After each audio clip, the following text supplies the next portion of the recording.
अब कैसे चिंतन करना है, तो आपको करा रही हैं रमणी प्रिया जी चिंतन। हाँ बेटा। सबसे पहले आपके श्री चरणों कोटि कोटि प्रणाम, साथ ही राधे। छोटे महाराज श्री के चरणों में भी कोटि कोटि प्रणाम। निकुंज की लीला जी मध्याह्न की। निकुंज की लीला है दोपहर की। क्या लीला है? लीला का नाम है बेनी गूथन लीला। वेणी गूथन लीला। राधा रानी की वेणी को गूथने की लीला गूंथना, है। हाँ जी, माने चुटिया छोटी बनाना। हाँ जी। बहुत अच्छी। शुरू। हाँ, ये निकुंज की लीला बहुत अच्छी। हाँ, करिए शुरू। निकुंज में सखियों ने श्री लाडली लाल को मध्याह्न का स्नान करवाया है। स्नान के बाद श्रृंगार के लिए श्रृंगार के कुंज में लेके गए हैं। जो स्नान यहाँ हुआ है वो सरोवर में हुआ है, तो सरोवर के पास ही श्रृंगार की कुंज है। उसमें प्रिया प्रीतम को सखियाँ लेके आई हैं और बीच में एक पलंग है जो कि सुनहरी मखमल की गद्दी से जड़ा हुआ है, उस पर विराजमान किया है।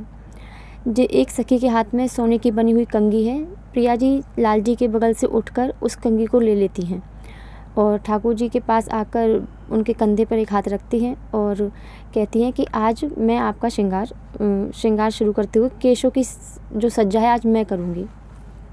ठाकुर जी ने उनके कंघी वाला जो हाथ है उसको पकड़ लिया है और अपने सिर को अस्वीकृति देते हुए, मना करते हुए, इस मुद्रा में संकेत करते हुए हिला दिया है कि मैं नहीं करवाऊँगा।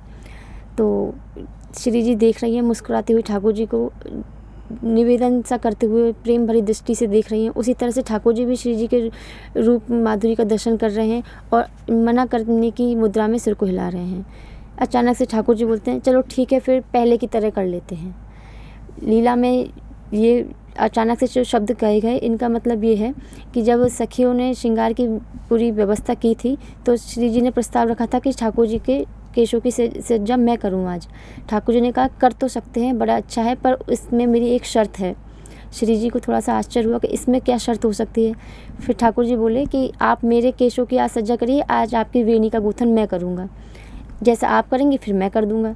श्री जी को बड़ा आश्चर्य हुआ कि इसमें अदला बदली की क्या बात है। मेरा जैसा भाव हो रहा है कि मैं इनके केशों की आज सज्जा करूं, केशों को संवारूं, तो ठाकुर जी ऐसा क्यों करना चाह रहे हैं। फिर श्री जी के मन में एक संकोच भी आता है कि सखियों के मध्य में अगर ठाकुर जी मेरे केशों को संवारेंगे, वेणी गूथन करेंगे, तो इसमें तो मुझे बहुत ज़्यादा लज्जा का अनुभव होगा। तो श्री जी इसलिए भी इनकार कर रही हैं।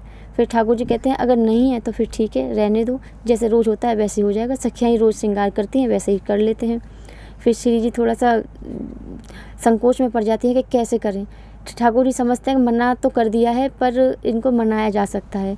तो ठाकुर जी फिर से बोलते हैं, देखो इतनी सुंदर बेनी गूंथना मुझे आता है कि अगर मुझसे तुम एक बार गुथवा लोगी ना तो तुम्हारी सखियों के मन में भी लालच जाग जाएगा कि हम भी गुथवा लें।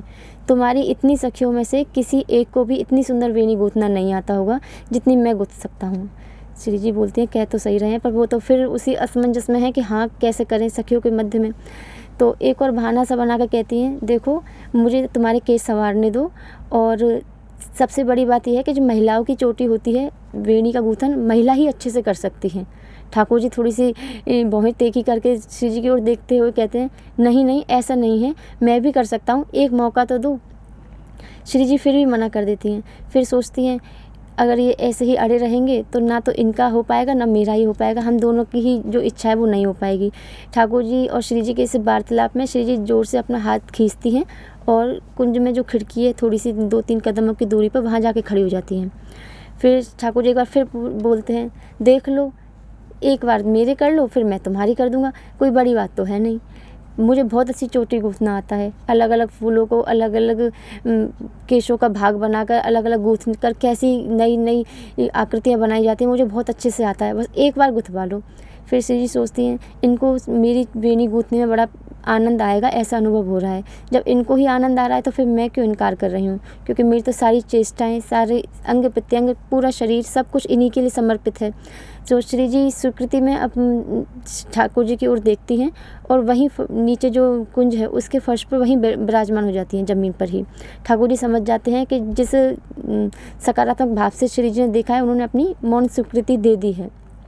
ठाकुर जी बड़े आनंदित होते हैं और जो कंघी वहाँ छूट गई थी उसको हाथ में लेकर श्री जी की तरफ आते हैं। वो इतनी तत्परता से आते हैं कि उनके जो खुले हुए केश हैं वो और भी बिखर जाते हैं। तो ऐसा लगता है कि ठाकुर जी को तो आनंद है ही श्री जी की सेवा प्राप्त करने का, उनके केश भी बड़े प्रसन्न हो रहे हैं कि आज बड़े सौभाग्य से ये सेवा प्राप्त हुई है। श्री जी के पास जाकर ठाकुर जी उनके पीछे थोड़े से झुककर बैठ जाते हैं।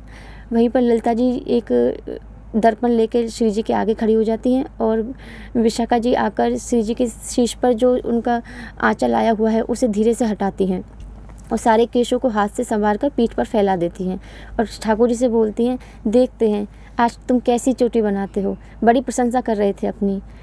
ठाकुर जी मुस्कुराते हैं, श्री जी भी मुस्कुराती हैं। जैसे ही ठाकुर जी केशों को स्पर्श करते हैं, श्री जी के अंदर आनंद बढ़ने लग जाता है। कंघी से ठाकुर जी श्री जी के केशों में कंघी करते हैं, नीचे बाएं हाथ लगा के दाएं हाथ से कंघी धीरे धीरे कंघी करते हुए पूरे केशों को इकट्ठा करते हैं। फिर उनको अलग अलग भाग करके वेणी का गूंथन शुरू करते हैं। वहीं पर सखियाँ लाकर छोटी छोटी टोकरियाँ रख देती हैं जिनमें अलग अलग रंगों के छोटे छोटे फूल रखे हैं।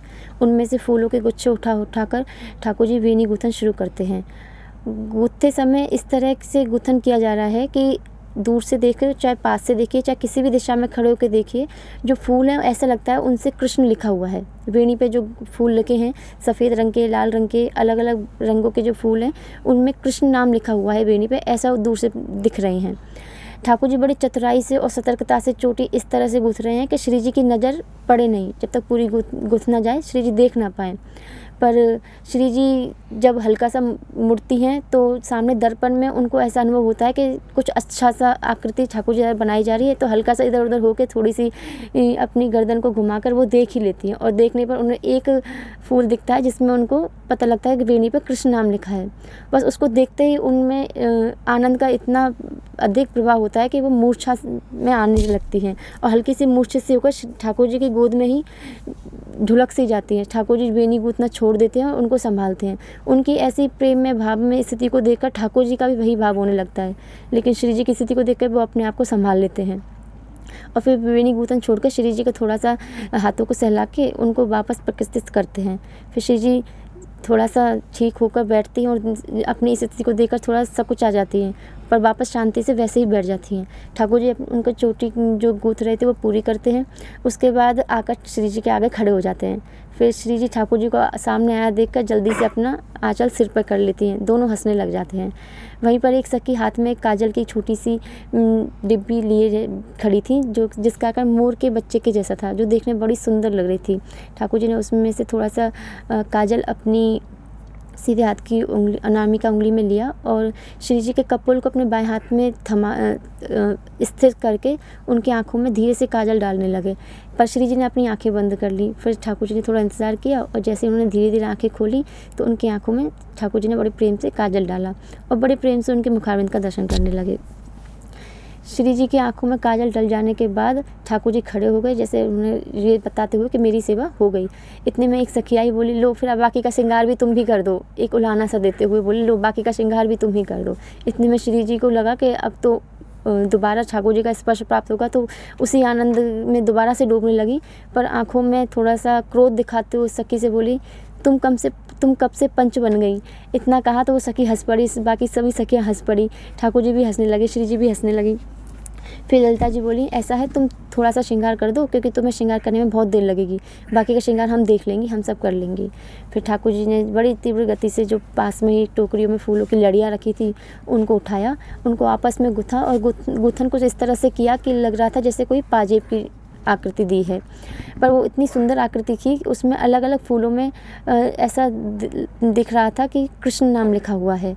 उसको गुथ के ठाकुर जी श्री जी के चरणों में पहनाने के लिए जैसे श्री जी के चरणों के पास बैठे, उन्होंने अपने पाँव पीछे खींच लिए, लेकिन ठाकुर जी की जो मुखारविंद को देखा कि कितना आनंद में डूबे जा रहे हैं सिर्फ इस सेवा को करके, तो उन्होंने अपने चरण आगे बढ़ा दिए और ठाकुर जी ने बड़े प्रेम से पायल श्री जी के पैरों में पहना दी। पायल पहनाते ही ठाकुर जी वहाँ खड़े हो गए, श्री जी भी खड़ी हो गई और ठाकुर जी का हाथ पकड़ के उन्हें पलंग पर ले जाकर बिठा दिया। फिर ठाकुर जी के ठाकुर जी के पास से कंघी लेकर ठाकुर जी के ही केशों को संवारने लगी। एक सीधे हाथ से कंघी करती जा रही हैं और उल्टे हाथ से उनको केशों को यथास्थान पर व्यवस्थित करती जा रही हैं। दोनों हाथों से जब पूरे केश व्यवस्थित हो गए हैं तब एक सखी से इशारा करके ठाकुर जी का मुकुट मांगा। मुकुट जो है वो फूलों से बनाया बहुत सुंदर आकृति का मुकुट है, जिसमें फूल अलग अलग रंगों के फूलों से राधा नाम लिखा गया है। पर श्री जी के हाथ में जैसे मुकुट आया तो उनको राधा नाम नहीं दिखाई दिया, जो अलग अलग फूल हैं उनमें उनको श्री श्याम सुंदर जी के मुखारविंद के दर्शन हुए। तो अचानक ही वो उस भाव में प्रवेश करते हुए बोली कि ये कैसे हो गया। वो उस वक्त भूल गए कि श्याम सुंदर आगे बैठे हैं, सभी सखियाँ आसपास में हैं, बस उनके मुंह से इतना निकला, ये कैसे हुआ। इनकी बात को सुनकर सभी बहुत ज़ोर से हंस पड़े और उनकी हंसी को सुनकर श्री जी प्रकृष्टित हुई, तो सोचा कि ये मेरे मुख से क्या निकल गया। तो वो वापस थोड़ी संकोच में आ गई। ललिता जी श्री जी के पास जाके कान में बोली, शीघ्रता से मुकुट पहना दो, इससे पहले कि मुकुट में तुम्हें और भी कुछ दिखने लग जाए। श्री जी बड़ी संकोच में आती हैं और फिर दोनों हाथों से ठाकुर जी के शीश पर उस फूलों के बने हुए मुकुट को बांध देती हैं, जिसके मध्य में एक छोटा सा मोरपंख बहुत सुंदर तरह से जड़ा गया था। उसके मुकुट को बंध जाने के बाद छोटी छोटी कटोरियों में वहीं एक सखी एक प्लेट में छोटी छोटी कटोरियाँ रख के, जिनमें केसर का, चंदन का, कस्तूरी का घोल रखा गया था, गाढ़ा घोल रखा गया था। उसमें से उन कटोरियों को उठाकर फूलों की डंडी से ठाकुर जी के मस्तक पर चित्र बनाने लगती हैं। जैसे ही चित्र बनाती हैं तो उनको देखकर बड़ी प्रसन्न होते हैं। ठाकुर जी निरंतर श्री जी के मुखारविंद को देख रहे हैं। श्री जी पत्रावली बनाने में व्यस्त हैं और ठाकुर जी, जब उनको ये ज्ञात है कि ठाकुर जी उनके मुखारविंद को देख रहे हैं, तो इस संकोच से भी वो अंदर ही अंदर और भी अधिक असहज सी होती जा रही हैं। जैसे ही पत्रावली का कार्य पूर्ण होता है, ललिता जी श्री जी का हाथ पकड़ के उन्हें ठाकुर जी के बगल में बिठा देती हैं और स्वयं श्री जी के मस्तक में पत्रावली करने लग जाती हैं। बाकी जो सखियां हैं वो सब ठाकुर जी के अन्य जो अलग अलग अंग हैं, बाजूबंद पहनाने लगती हैं, कमरबंद आदि गहने जो सखियों ने फूलों से बनाए हैं वो सब पहनाने लग जाती हैं।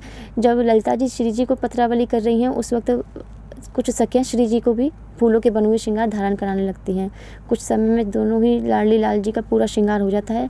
फिर सखियां दोनों को लेकर अन्न कुंज की ओर कूच करती हैं। जय श्री राधे, जय श्री कृष्ण।